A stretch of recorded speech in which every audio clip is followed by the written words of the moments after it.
Bismillahirrahmanirrahim. Assalamualaikum warahmatullahi wabarakatuh. Nama saya Pandi. NIM A1A1190044 di kelas B jurusan Pendidikan Ekonomi, Fakultas Keguruan dan Ilmu Pendidikan, Universitas Halu Oleo. Baik, kali ini saya akan menjelaskan tentang materi bab 3 teori ekonomi makro 2 yang memiliki tema analisis pendapatan nasional untuk perekonomian tertutup dua sektor. Nah, yang pertama itu ada perekonomian tertutup dua sektor. Untuk menganalisis pendapatan nasional, pada umumnya perekonomian itu dikelompokkan menjadi perekonomian tertutup dan perekonomian terbuka. Perbedaan keduanya yaitu dalam perekonomian tertutup belum menyertakan peran hubungan ekonomi luar negeri dalam analisis. Sedangkan dalam analisis perekonomian terbuka sudah menyertakan peran hubungan ekonomi luar negeri. Selanjutnya, dalam analisis perekonomian tertutup terbagi lagi menjadi analisis pendapatan nasional dan perekonomian tertutup dua sektor yang belum menyertakan peran pemerintah, dan analisis pendapatan nasional dalam perekonomian tertutup tiga sektor yang telah menyertakan peran pemerintah. Nah, dalam sistem perekonomian tertutup dua sektor hanya dikenal dua sektor ekonomi, yaitu yang pertama rumah tangga konsumen dan yang kedua itu sektor rumah tangga perusahaan. Hal ini berarti bahwa pengeluaran masyarakat seluruhnya dalam setiap tahunnya akan terdiri atas pengeluaran konsumsi rumah tangga atau yang biasa disingkat C, dan pengeluaran investasi atau perusahaan atau I. Dengan demikian rumusnya adalah Y sama dengan C tambah I. Yang keterangan itu Y adalah pendapatan nasional, C pengeluaran konsumsi rumah tangga, dan I itu adalah investasi atau pengeluaran investasi oleh perusahaan.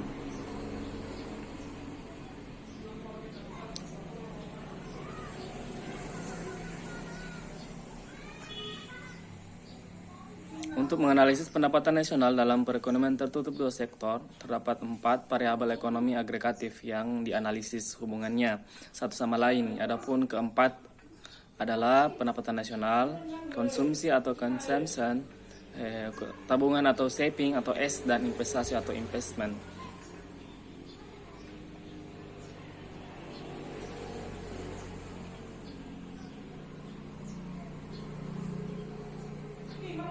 Hubungan keempat variabel ekonomi tersebut dapat dilihat dari aspek penggunaan pendapatan dan aspek sumber pendapatan. Adapun untuk persamaan masing-masing aspek adalah aspek penggunaan pendapatan sama dengan Y sama dengan C tambah S. Artinya pendapatan digunakan untuk konsumsi dan tabungan.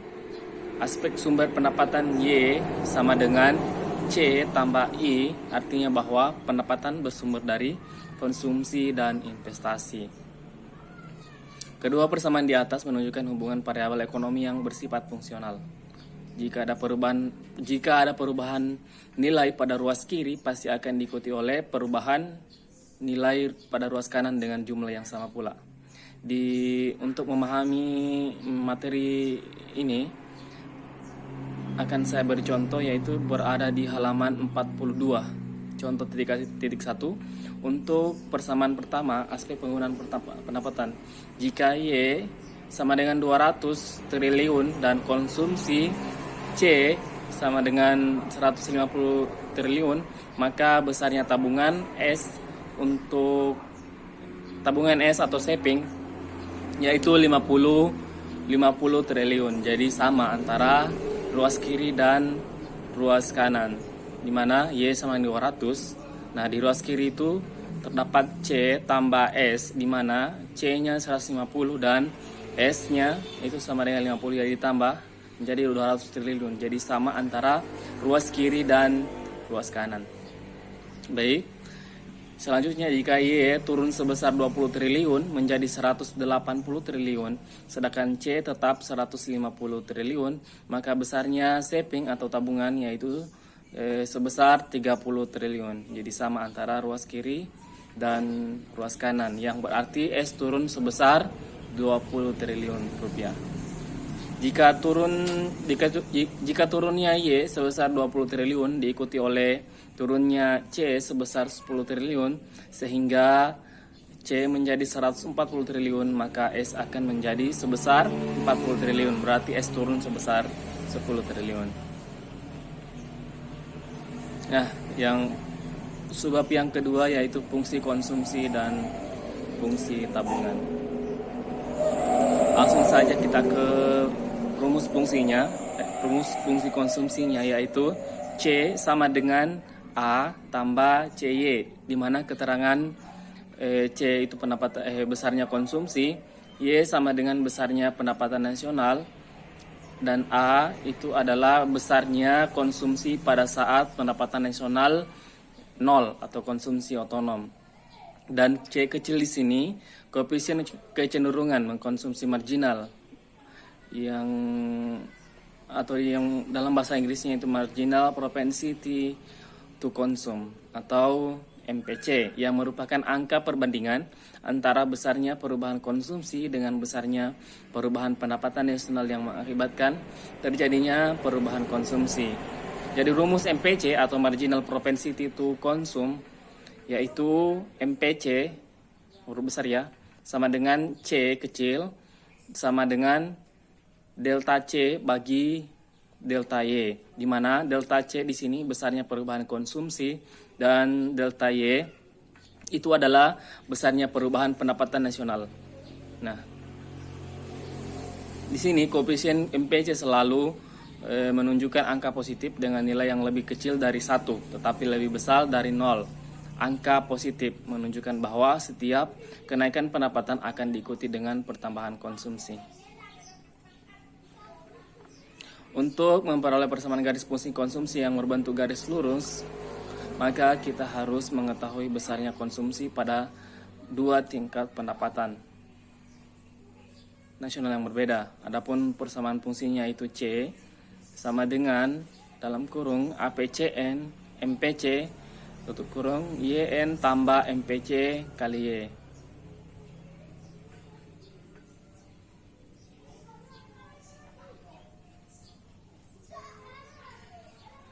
Lalu kita ke fungsi yang kedua. Kalau grafiknya nanti dijelaskan. Yang kedua, fungsi tabungan atau saving function. Sebagaimana telah dikemukakan contoh pada bagian materi di atas tadi yang sudah saya jelaskan bahwa penurunan pendapatan mengakibatkan pula menurunnya tingkat tabungan. Hal tersebut menunjukkan bahwa besar kecilnya hubungan ditentukan oleh besar kecilnya pendapatan nasional. Kemudian pada fungsi konsumsi diketahui bahwa nilai A, konsumsi otonom atau autonomous consumption, menunjukkan besarnya konsumsi pada saat pendapatan nasional sebesar 0, yang berarti besarnya tabungan adalah negatif. Berdasarkan hal tersebut, maka bentuk persamaan tabungan dapat dirumuskan dengan rumus S besar sama dengan SY kurang A. Nah, keterangannya S sama dengan besarnya tabungan. Yang S kecil di sini marginal propensity to save atau MPS, di mana di fungsi konsumsi itu adalah tadi marginal propensity to consume, dan di fungsi tabungan itu dikenal dengan singkatan MPS yang berarti atau singkatan dari marginal propensity to save atau MPS, atau dalam bahasa Indonesia yaitu kecenderungan menabung marginal. Nah, nilai A yang negatif disebut dengan de-saving atau tabungan negatif. Artinya, jika seseorang tidak memiliki pendapatan, maka ia harus mengeruk tabungan dari pendapatan masa lalunya atau meminjam atau menghutang untuk melakukan konsumsi. Nah, pada materi ini atau di dalam fungsi tabungan ini sering sekali terjadi di dalam kehidupan kita sehari-hari, di mana kalau misal tabungan kita tidak, pendapatan kita sudah tidak ada atau bulan ini tidak ada, terus otomatis kan konsumsinya kita itu selalu berjalan dengan aktif atau selalu ada pengeluaran setiap hari. Nah, bila pendapatan sudah habis atau tidak ada pendapatan dalam sebulan, maka pasti kita akan mengeruk tabungan yang ada sebelumnya, yaitu sekitar di bulan sebelumnya, begitu. Apakah dengan jalan meminjam atau menghutang? Persamaan fungsi tabungan dapat pula diperoleh melalui proses berikut. Y sama dengan C tambah S. S sama dengan Y kurang C. S mungkin rumus ini berada di halaman 45. Yang ketiga, hubungan fungsi konsumsi dan fungsi tabungan. Pada bagian sebelumnya dan telah dijelaskan bahwa tentang fungsi konsumsi dan fungsi tabungan.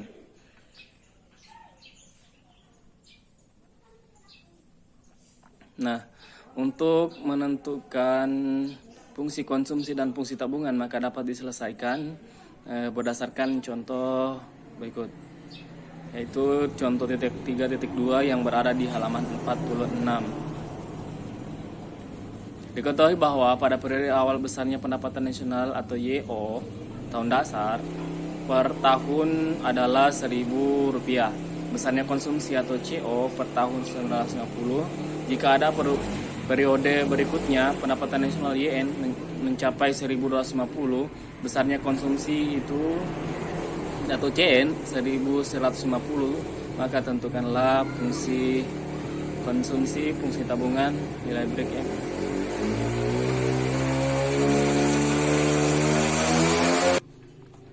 Nah, sini langsung jawaban, yaitu berada di halaman 47. Fungsi konsumsi, rumus dari yaitu APCN sama dengan CN bagi YN sama dengan 1.150 dibagi dengan 1.250, di mana menghasilkan 0,92. MPC sama dengan delta C bagi delta Y sama dengan 1.150 bagi kurang 950 sama dengan 1.250 dikurang 1.000. Nah, jadi setelah dibagi dan dikurang, jadi hasilnya 200 per 250 yang menghasilkan 0,8. Nah, kalau penjelasannya bisa dilihat di halaman 47.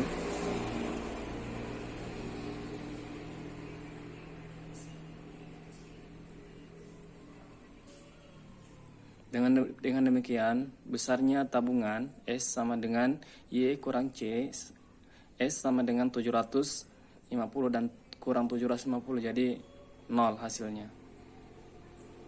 Artinya tabungan merupakan sisa dari pendapatan yang tidak dikonsumsi, tetapi karena besarnya pendapatan sama dengan konsumsi, maka tabungan sama dengan 0 atau tidak ada sisa pendapatan. Baik, mungkin ini saja penjelasan atau paparan yang dapat saya sampaikan pada kesempatan hari ini. Baik, Assalamualaikum warahmatullahi wabarakatuh.